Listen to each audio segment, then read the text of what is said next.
We're going to switch over next, I believe, to family history. Is that right? That is correct with Theo. Great. And Angela, are you ready? Alrighty. Great. All right. So we have Theo Vaskovich joining us to talk about family history. So we've got some really great family history targeted features in Mylio Photos. So if you're into researching your family, gathering that information, keeping it organized, this section is for you. So welcome, Theo. Thank you so much for joining us. Thank you for having me. I've got my Mylio hat on and everything. Awesome. So do you want to share your screen and show us a bit about these new features? Tell us a little bit about the partnerships we have with FamilySearch and some of these new stuff, the new stuff. It's like you read my mind. So here at Mylio, we care a lot about family and family history. And so we've been building relationships with other organizations that feel the same way, such as FamilySearch and the Family History Metadata Working Group. Working with them, we have created something that we call the Family History Panel. What that does is it collects all the information that we think is might be relevant to your family history studies and put it all in one place so that it's easy to manage. The way that you access it is you select a photo, go over to the info panel, go here to the three dots, turn the family history panel on. That changes the way that stuff is represented over here on the info panel. And you can see all the different ways that you might attach information related to family history to photos. So right now I've selected a photo of this JC guy who you guys may be familiar with. And over here, you can see all the relevant information about that. So that includes the dates, a title, maybe a note. In this case, my note says that JC is looking happy to be on a boat. That's my guess since I wasn't there for that photo. And then we have the file name, people who appear in the photos, etc., location, and then the ability to add other information about the location. Once you've got all your stuff into Mylio, if you happen to have a family tree that you've built on FamilySearch, you can go to the people view, select a photo, and then you can add something called the FamilySearch ID. The FamilySearch ID is a unique identifier that FamilySearch uses to identify individuals on a family tree, since, as you might imagine, family trees that go back through time probably have many people of the same name. So this number allows you to differentiate an individual from other people. Once you put that ID in there, you can use this other feature, post memories to FamilySearch, that allows you to send the memories to FamilySearch. And we've done the hard work of lining up our metadata with their standards so that when you send stuff to FamilySearch, all the metadata goes with it. It's all visible in FamilySearch, and it gets attached to the right person if you put in the family ID. We have been on the forefront of getting our metadata of the industry effort to make all metadata standardized. We are using the Family History Metadata Working Group standard for this, which is designed to allow photos to be moved easily between different platforms so that you own your information and you can put it wherever you want without losing any of your work. Awesome. One thing I noticed, I was playing with this the other day, and you can post memories to FamilySearch without putting in that FamilySearch ID, but then you have to manually attach it to a person once you get over to FamilySearch. So you can go ahead and upload them if you don't have those handy, but it does save an extra step. And it's really remarkable how easy it is to get those memories posted, and a lot of fun. I'll give you guys good news on the feature front. So right now you have to copy and paste that ID, and there's a useful article that you have in the manual, Angela, on how to do that. It's not hard, you only have to do it once, but we are connecting so that later on this winter, you'll be able to sort of log in and then look up people on your family tree. So you'll be able to, sort of browse your family tree, the listing of people, and say, oh yeah, that's this person. And you'd be able to connect those things that way to just make that step a little bit easier. And if you publish without the family ID, like you said, Angela, you go to relink later, You won't have to relink them all one by one anymore. It'll just let you, once you've added the person to the family tree, it'll pick up the other photos that you previously posted and treat them as a group. So it's good if you put that info in ahead of time, but if you're building your family tree as you go, it'll kind of clean up after you. And we Fantastic. promise not to judge you if you don't have that number handy initially. We know things happen. So are there any other tips you have for working with family history documents or photos inside of Mylio?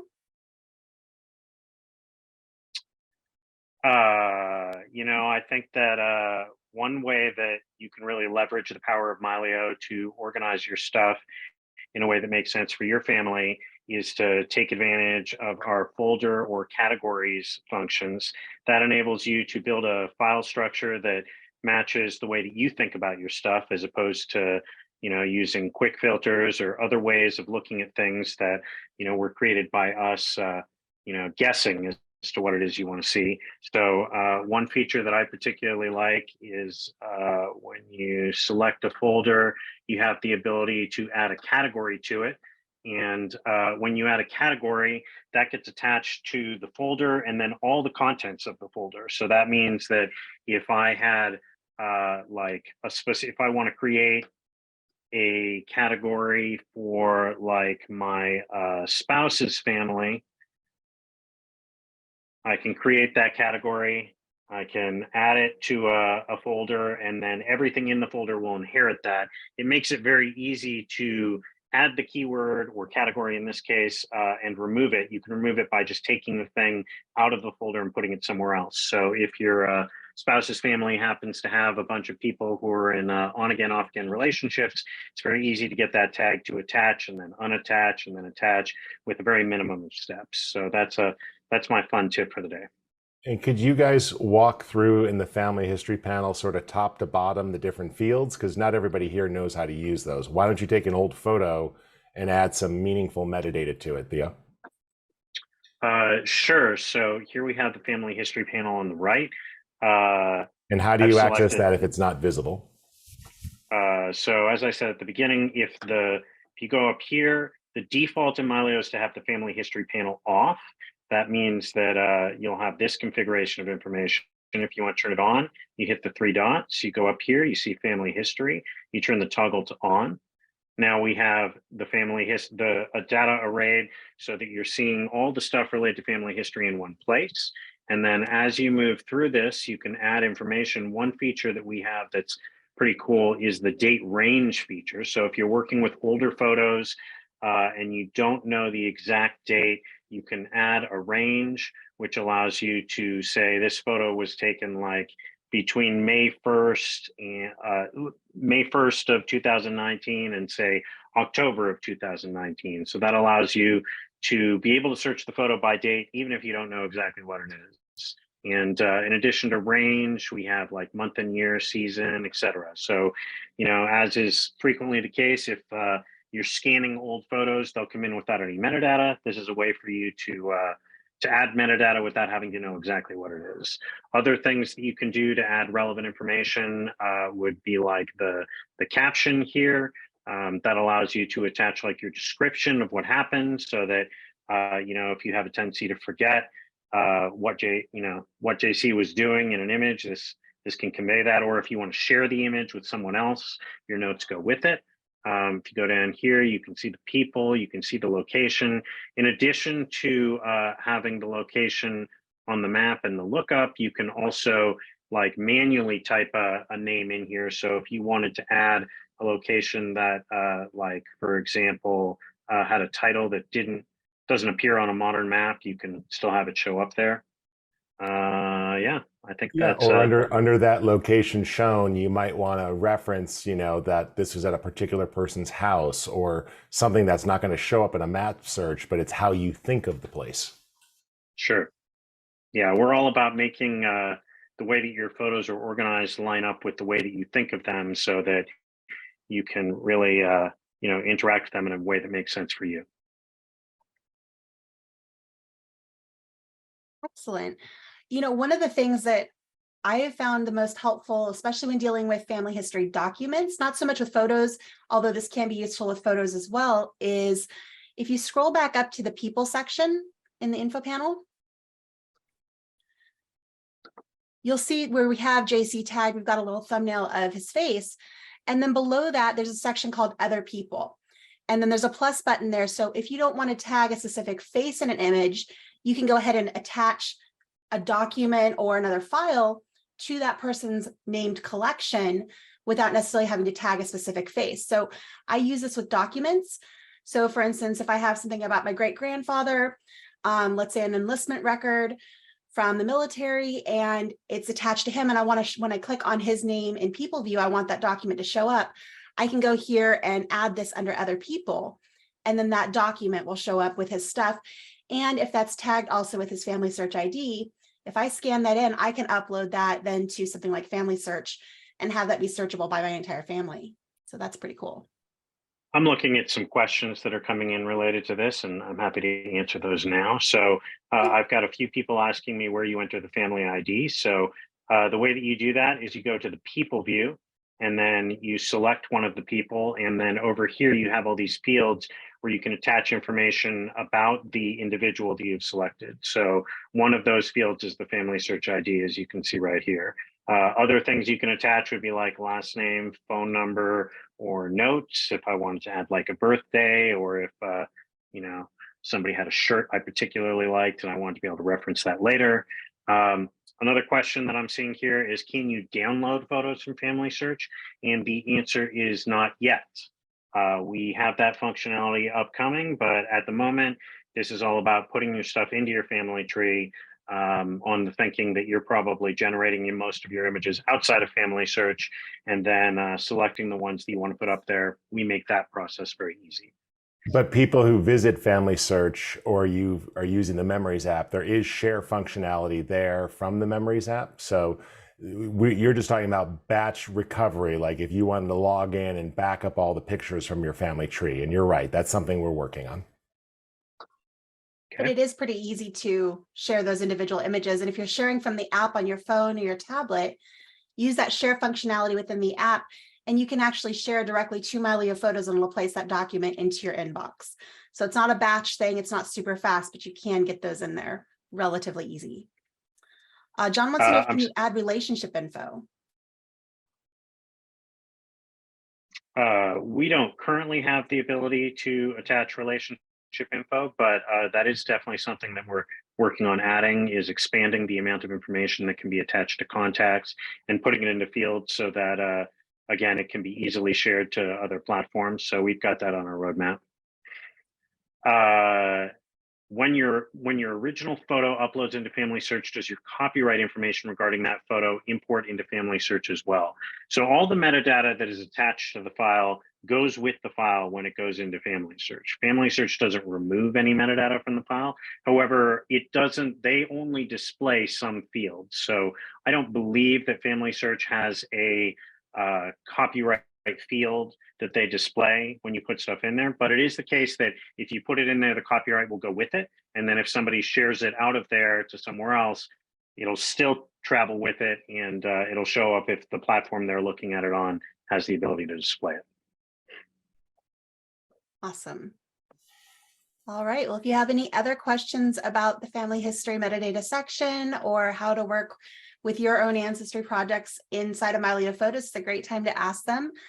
Theo, any last thoughts on this, and anything that you want to share about what we're working on moving forward? I know we've given a few things that might be on the roadmap, but is there anything else that you'd like to share? No, just that, you know, we're working if you're into the family history space, keep an eye on us and what we're doing. We have a very tight relationship with FamilySearch. We'll be at Roots Tech this year, demoing our product, and you know, with some great deals, and look for more upcoming functionality that will enable you to really make the most of your memories. And Angela, I know we've got a few more minutes set aside for family history things. I could show a couple of other things that people might find useful while you get the next section ready too, because I believe you're doing shared albums next. Is that right? Let's see here. Yeah, and I think that was with Osiris, and I don't see him online yet. So yeah, if you've got a couple of minutes to share that, that would be great. He is And we here, do but have a couple of other questions here in the Q&A, asking about if we're going to be working with Ancestry. Sure. Theo, do you have any information about that? So No, let me just cover that one. go So for it, Rich. yep. So each company is different, and the company we're working with right now is FamilySearch. Their tool is free for people to use. So you know, whether or not Ancestry is supported is up to Ancestry. So that's not something that we can control. So just know that we are, you know, we are adding it, but the metadata we're adding is totally compatible with all of those sites. So, you know, we're putting this in the format that it needs to be in. So don't worry about that aspect, but, you know, specific posting integration, Ancestry.com doesn't offer what's technically called an API, which allows for these things to happen for one software app to talk to another software app. So until they do something like that, there's not much we can do about working with Ancestry.com.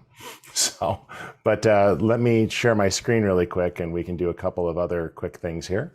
So, Rich, should we tell them about our guerrilla project to seed Mylio employees into Ancestry.com and hack a backdoor API into their, or should I not be talking about that in public? No, Theo has an excellent sense of humor, but I don't think we would make it past their security guard, Theo. So I'm going to show you guys just real quickly a couple of things. And Angela, you mentioned historical documents. I think that's really important that, you know, we can have things like that. So I just wanted to show that example. Let me switch to my everything workspace for right now, just so I'm seeing all my files. So I'll just quickly switch over. And, you know, you mentioned that we have this ability to search for things. So, you know, as I start typing, we start finding different content, right? And it's able to locate and see things. And that could include a document or a photo of a document. So in this case, you know, it started to recognize some of that. And instead of face tagging this, because her face doesn't actually appear, I could have just tagged it under the other people section, right? Since there isn't a face to actually tag. And that would then show it up that way as in search results. It would indicate that that has been tagged that way and it identifies, which is great. So you can associate that with someone. Additionally, if you have old photos, one thing I like to point out is that you could still add geographic information to them. So for example, you know, I took pictures of my father and where he and his siblings grew up. And I wanted to be able to add information about, you know, where they grew up as kids. So, you know, we had these pictures here. Let me just go to I'll link my view and just switch on over to all photos for a moment. And, you know, we had some of these older photos of him and his siblings. And so what I did is I added information about where that picture was taken. So if you look under places, you know, I went in and just did a simple search here. And, you know, I couldn't exactly remember where he lived. But I went on over to the map tab here and I typed in Lansing, Illinois. And I did a quick search. And then I started zooming in and I remembered he lived on School Street. That's where my grandmother's house was.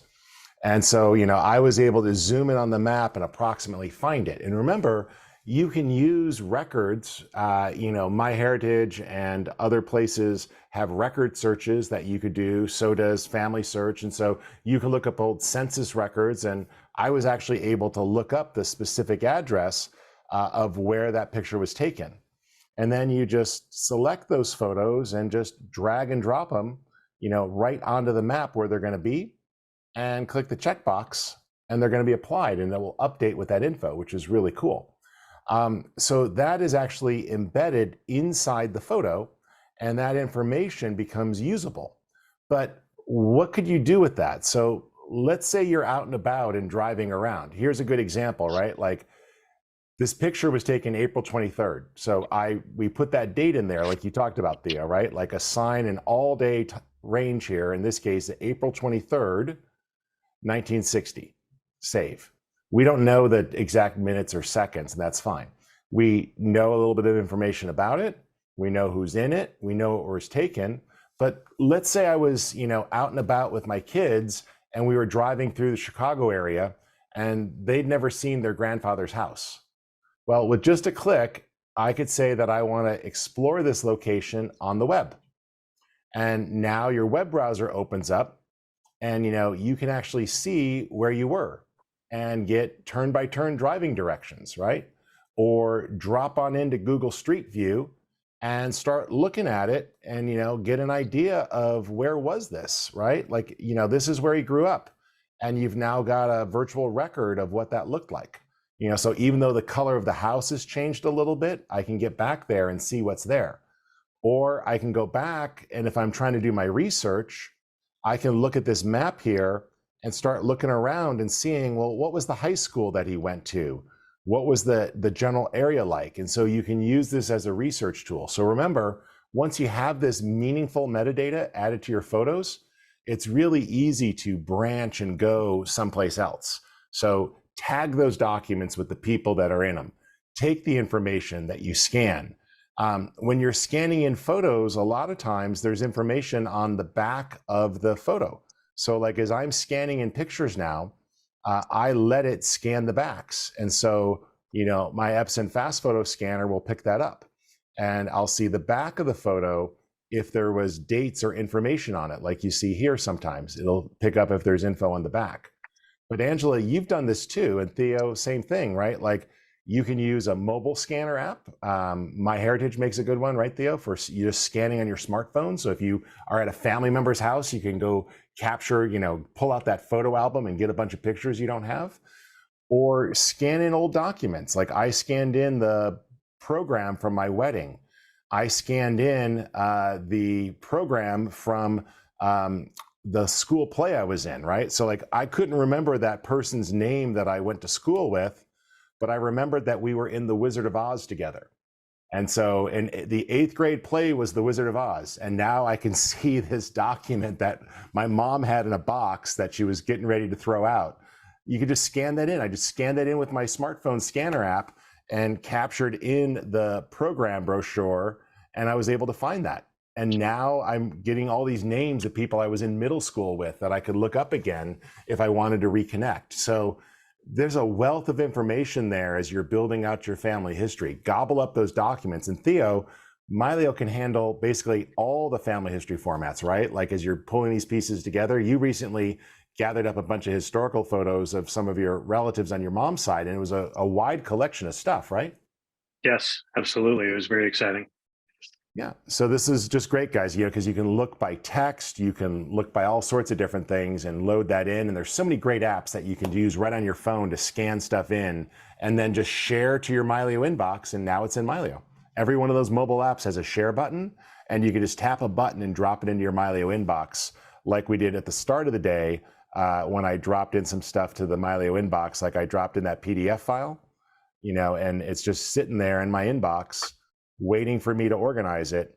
But there's that thing I added, as well as some other stuff that I still need to organize. I scan in like family cards and stuff. Like, my teenage daughter is probably never going to write me something as sweet as this again, where like, she made a card when she was a little kid for Father's Day. And so I just scanned that in.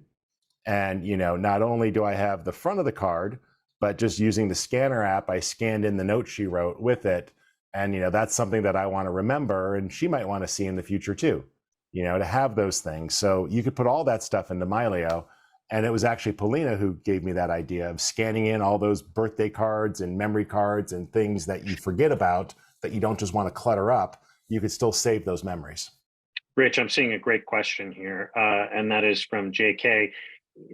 He or she says they think most of us dealing with this have concerns about metadata portability with a photo file being looked at 10 plus years later. Absolutely. That's something that we are very concerned about as well.